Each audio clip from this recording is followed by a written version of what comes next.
Hello बच्चों, कैसे हो आप सब। आज हम पढ़ेंगे 12वीं कक्षा का पाठ सिल्वर वेडिंग और इसके लेखक हैं मनोहर श्याम जोशी।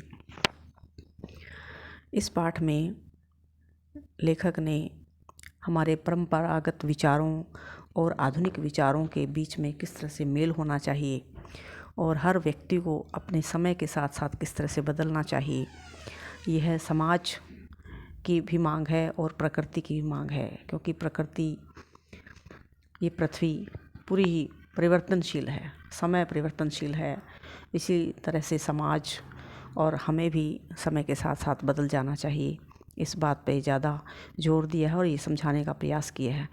जो लोग समय के साथ चलते हैं और वो अपने जीवन में सुखी रहते हैं, और कई बार मनुष्य अपने आप को बदल नहीं पाते तो उन्हें कई बार दुखी होना पड़ता है और बाद में पछतावा भी होता है।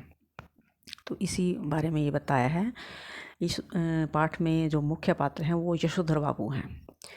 यशोधर बाबू का पालन पोषण उनकी बुआ ने किया, क्योंकि उनकी माँ बचपन में ही उनकी माता का देहांत हो गया था।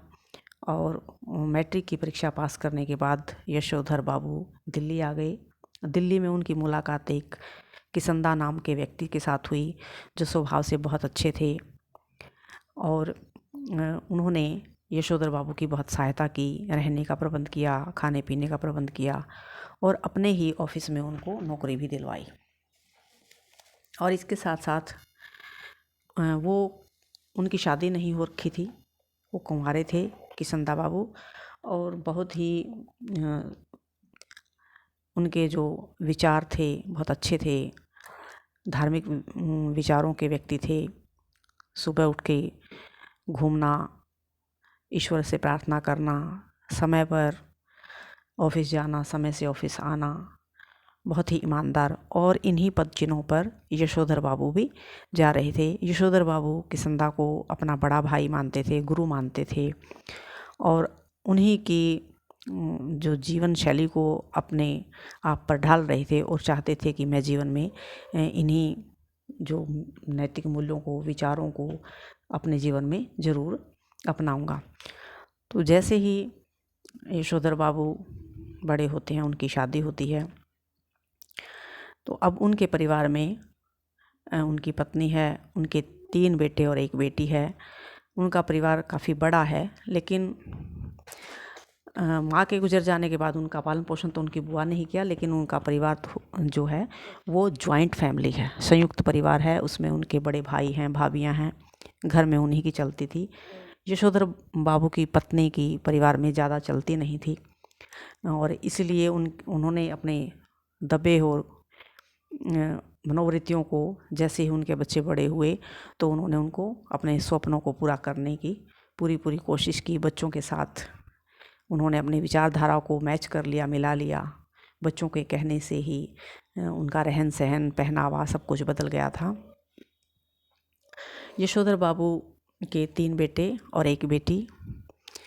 उनके तीनों बेटे बहुत लायक और पढ़ाई में बहुत अच्छे रहे।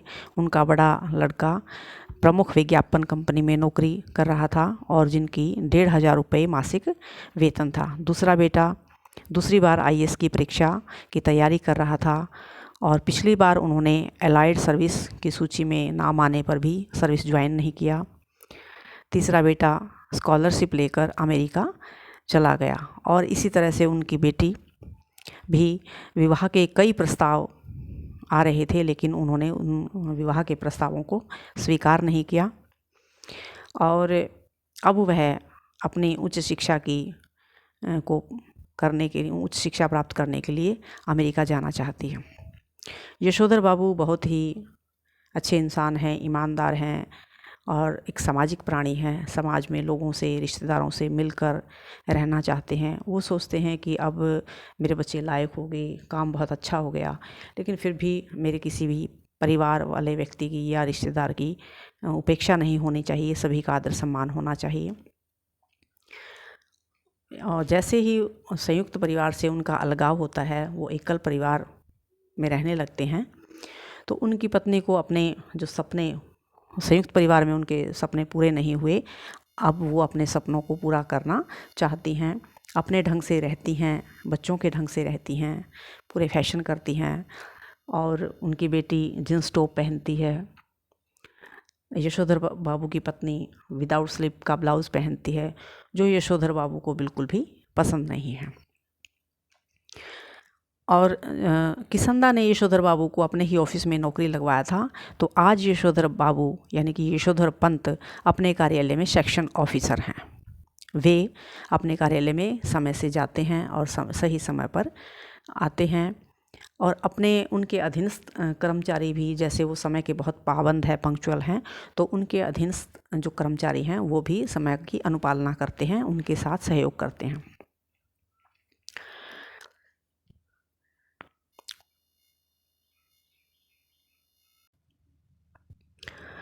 यशोधर बाबू चाहते हैं कि उनके परिवार में बहुत सम्मान हो, समाज में बहुत सम्मान हो, उनके बच्चे उनका आदर सम्मान करें, उनकी हर बात को माने, उनकी सलाह को माने।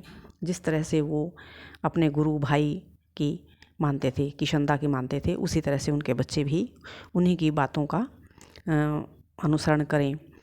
लेकिन आजकल इस आधुनिक समाज में सभी बच्चे बिल्कुल अपने माता पिता के पदचिन्हों पर नहीं चलते। वो कुछ अपने रास्ते भी बनाना चाहते हैं और अपनी मनमानी भी करना चाहते हैं। जैसे वह अपनी सर्विस है, अपने ढंग से कमाते हैं तो अपने ढंग से खर्च भी करना चाहते हैं। इसलिए यशोधर बाबू इस बात से कभी कभार अप्रसन्न भी रहते हैं कि बच्चे उनका कहना कम मानते हैं।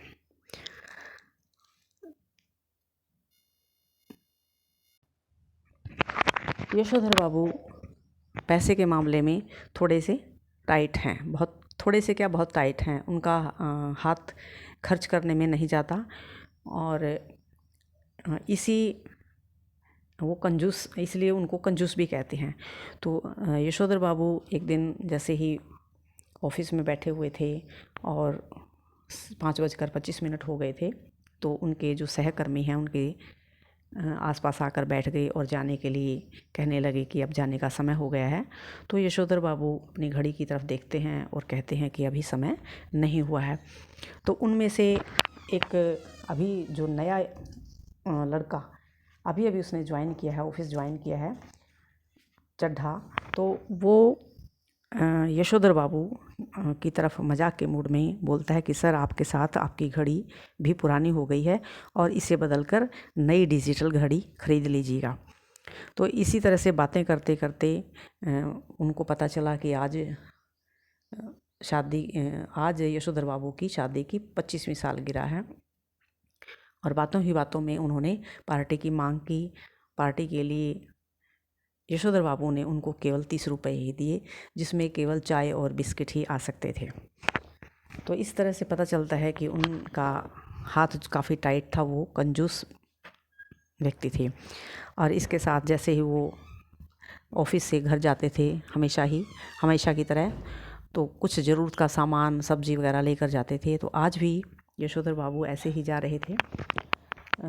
जैसे वो ऑफिस से गए तो उन्होंने अपनी सब्जी और जो ज़रूरत का सामान उनको सुबह बताया गया था, तो वो लेकर वो लगभग 8 साढ़े 8 बजे घर पहुँचे। और जैसे वो घर पहुँचे तो उन्होंने देखा कि घर के सामने 3-4 गाड़ियाँ खड़ी हैं और उन्हें लगा कि आज कुछ खास प्रोग्राम है। और घर के अंदर जब उन्होंने प्रवेश किया तो पता चला कि उनकी शादी की 25वीं सालगिरह मनाई जा रही है और काफ़ी खर्च भी किया जा रहा है।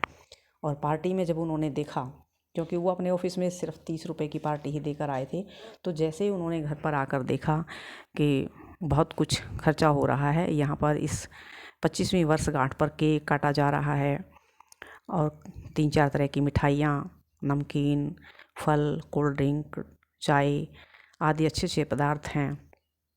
तो इस बात से उन्हें बहुत दुख भी होता है कि जब वे सुबह ऑफिस गए थे तब इस पार्टी के आयोजन की कोई चर्चा नहीं हुई थी। और पार्टी में जब उनके पुत्र भूषण ने अपने मित्रों, सहयोगियों से यशोधर बाबू का परिचय करवाया, तो वे उनके many happy returns of the day का थैंक यू कहकर जवाब देते हैं।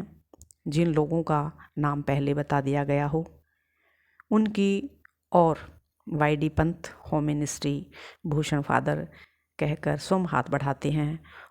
उस समय उन्होंने संस्कारों से कुमायनी होते हुए भी विलायती रीति रिवाज से परिचित होने का प्रयास किया और बच्चों के आग्रह करने पर उन्होंने केक भी काटा और वहाँ पर जाकर खड़े भी हुए, लेकिन उन्होंने केक खाने से मना कर दिया। केक खाने के लिए वो तैयार नहीं हुए क्योंकि उन्होंने कहा कि इसमें अंडा है, और बहुत ज़्यादा आग्रह करने पर, बहुत ज़्यादा कहने के बावजूद भी उन्होंने केक नहीं खाया।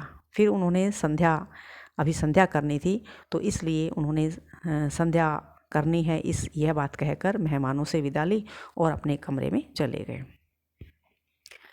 बहुत देर बाद जब सभी मेहमान अपने घरों में चले गए, वापस चले गए, तब उनका बड़ा बेटा भूषण एक पैकेट खोलकर और उसमें से एक ड्रेसिंग गाउन निकालता है तथा अपने पिता को देते हुए कहता है, यशोधर बाबू को देते हुए कहता है कि यह उनकी ऊनी ड्रेसिंग गाउन है, यह वह उनके लिए लाए हैं, अपने पिता के लिए लाए हैं।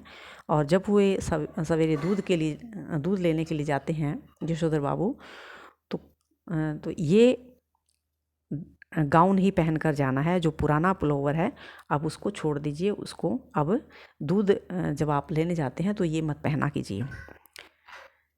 और बेटी भी अपने पापा को गाउन पहनाने के लिए कुर्ता पजामा लेकर आई ताकि उनके पिताजी उस गाउन को पहने। यशोधर बाबू ने भी बच्चों की बात को मान लिया और उस गाउन को पहना, लेकिन अंदर ही अंदर उनके ये मन में विचार था, भाव था कि बच्चे मुझे दूध लाने के लिए कह रहे हैं और ये नहीं कहते कि पिताजी आज से आप दूध लाना बंद कर दीजिएगा और हम ही आज से दूध लाएंगे, क्योंकि वो सोचते हैं कि मैं घर में बड़ा हूँ और बच्चे मेरे आदेश के अनुसार चलें। लेकिन बच्चे भी ये सोचते हैं कि पिताजी मॉडर्न भी हों और साथ के साथ काम भी करें। लेकिन यशोधर बाबू हैं जो अपने परंपरागत विचारों से हैं, वो नए ज़माने के विचारों में ढलना भी नहीं चाहते, लेकिन उनकी पत्नी हैं वो बच्चों के अनुसार ही पहनावा, खान पान, रहन सहन, उन्होंने सब कुछ बदल लिया है। यशोधर बाबू एक पुरातन पंथी हैं, संस्कारवान हैं, आदर्शवादी हैं और सिद्धांतों, नियमों और अनुशासन पर चलने वाले व्यक्ति हैं, लेकिन वर्तमान पीढ़ी उनके संस्कारों, आदर्शों, सिद्धांतों और नियमों से काफ़ी आगे निकलकर व्यवहारवादी हो गई है। तो इस पाठ में लेखक ने यही बताने का प्रयास किया, यह समझाने का प्रयास किया है कि मनुष्य को समय के अनुसार ही बदलते रहना चाहिए और तभी उसका जीवन सुखमय होता है, क्योंकि प्रकृति का नियम है हमेशा बदलते रहना। हमारे मौसम बदलते हैं, सूर्य सुबह उदय होता है, शाम को छिप जाता है, चाँद शाम को उदय होता है, सुबह छिप जाता है, तारे रात को आते हैं। तो समय भी, जो व्यक्ति समय के साथ चलते हैं, समय उनको साथ लेकर जाता है, समय उनको साथ लेकर चलता है। लेकिन जो व्यक्ति समय के साथ नहीं चल पाते, समय उनको बहुत पीछे छोड़ जाता है। और इसलिए हमें समय के साथ साथ, ज़माने के साथ साथ बदलते रहना चाहिए। इसी में हमारा भला भी है, बच्चों का भला भी है और ये प्रकृति का नियम भी है। तो इसी पाठ में यही समझाया है। आप भी इस पाठ को अच्छे से पढ़ेंगे और इसके जो अभ्यास के प्रश्न हैं उनको भी छांट देंगे।